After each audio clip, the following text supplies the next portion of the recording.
Assalamualaikum warahmatullahi wabarakatuh. Alhamdulillahirrabbilalamin, atas petunjuk dan ridhonya lah kita dapat berjumpa kembali dalam segmen mata kuliah teori-teori dakwah. Saya ucapkan yang terhormat kepada Bapak Profesor Dr. Muhammad Ali Aziz MAG beserta yang terhormat Bapak Ahmad Ainul Yakin LC MAG dan juga teman-teman yang saya cintai. Tak lupa marilah kita mulai aktivitas pada hari ini dengan bacaan Bismillahirrahmanirrahim. Semoga langkah kita menjadi barokah. Amin amin ya rabbal alamin. Madinah merupakan kota suci kedua setelah Mekah. Jika di Mekah terdapat Masjidil Haram yang di dalamnya ada Ka'bah, maka di Madinah terdapat Masjid Nabawi yang di dalamnya ada makam Nabi Muhammad SAW. Salah satu keistimewaan dari kota Madinah ini yaitu kota ini identik dengan Nabi Muhammad SAW. Dan inilah dakwah Rasulullah di Madinah untuk Anda.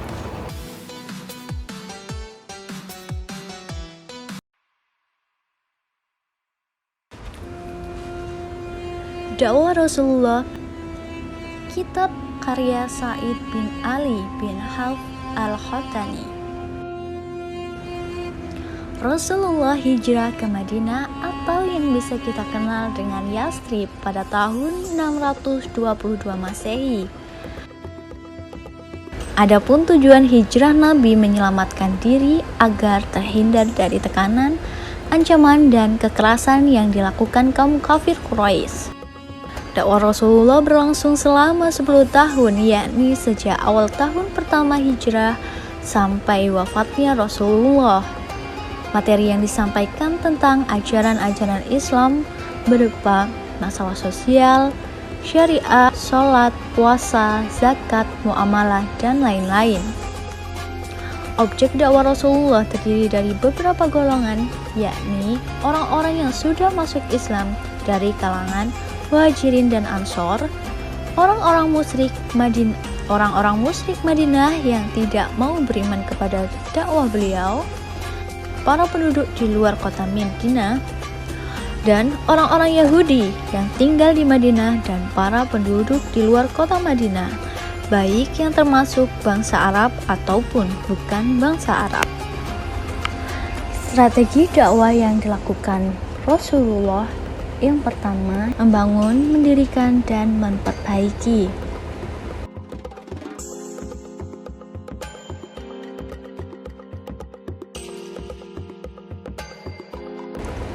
Pembangunan yang pertama dilakukan yaitu membangun masjid.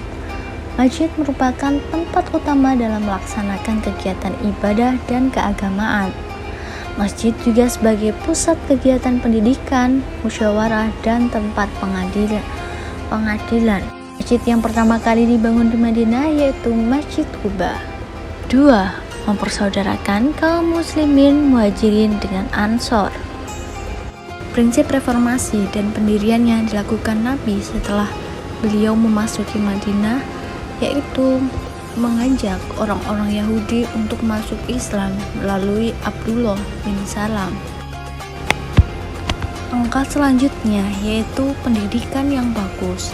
Rasulullah SAW memberikan pendidikan pemurnian, ibadah, moral, kesopanan jiwa, dan mendorong berbuat baik dengan etika yang baik, persaudaraan, kemuliaan, dan kehormatan. Strategi dakwah Rasulullah yang kedua yaitu mempersiapkan pertempuran dan peperangan. Setelah Islam berkembang luas di Madinah, orang-orang kafir Quraisy bertambah marah dan tidak suka terhadap Islam. Mereka menghalangi orang Madinah yang akan masuk Islam.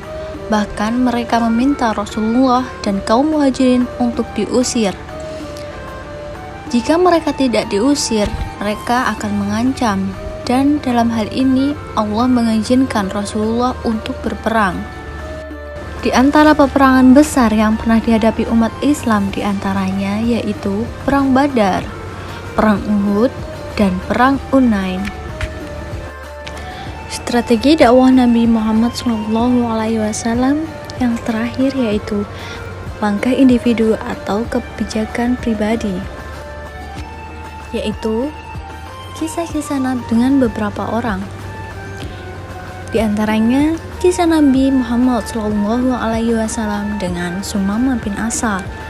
2. Nabi Muhammad SAW dengan orang Arab Badui yang ingin membunuhnya. 3. Cerita Nabi Muhammad SAW dengan Zaid bin Sana. Langkah individu selanjutnya yang keempat yaitu orang Badui yang kencing di masjid. Yang terakhir yaitu Nabi Muhammad SAW dengan Muawiyah bin Hakam. Demikianlah pemaparan dakwah Rasulullah SAW. Semoga bisa memberikan manfaat yang lebih terutama dalam strategi dakwah yang dibawakan Rasulullah. Dan semoga kita selalu dalam lindungan Allah Subhanahu wa Ta'ala. Amin, amin, ya Rabbal Alamin.